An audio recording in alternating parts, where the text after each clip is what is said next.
Ko'pchilik dehqonlar urug' tanlashda ikkiga bo'linadi. F1 gibrid olamanmi yoki oddiymi? Bugun sizga ularning eng muhim farqlarini sodda qilib tushuntirib beraman. 1. Genetika jihati bo'yicha farq. Oddiy urug' open pollinated, tabiiy changlanish orqali olinadi. Ota-ona o'simlik xususiyatlari saqlanib qoladi. Bir xil sifat bo'lishi kafolatli emas. Gibrid F1 urug'i.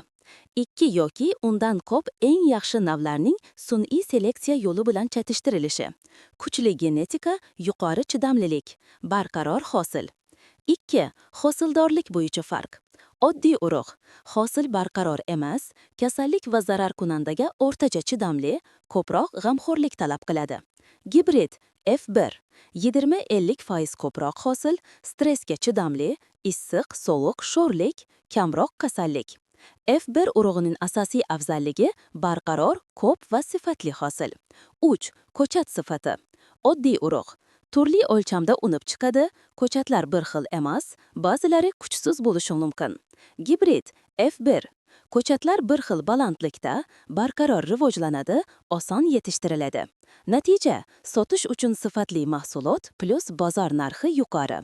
4. Narxi bo'yicha farq. Oddiy urug' arzon, lekin hosili kamroq.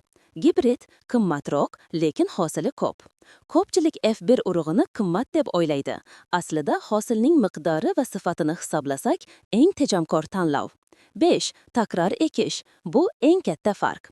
Oddiy urug' yili-yili bilan qayta ekish mumkin. F1 urug'i hosildan olingan urug'ni qayta ekib bo'lmaydi, sifat yo'qoladi. Shuning uchun do'kondan yana yangisini olish kerak. Oddiy urug' arzon, ammo hosil kam, sifat o'zgaruvchan. F1 qimmat, lekin hosil ko'p, sifat barqaror, kasalliklarga chidamli. Agromaslahat Global dehqonlar uchun eng aniq, eng tushunarli videolar.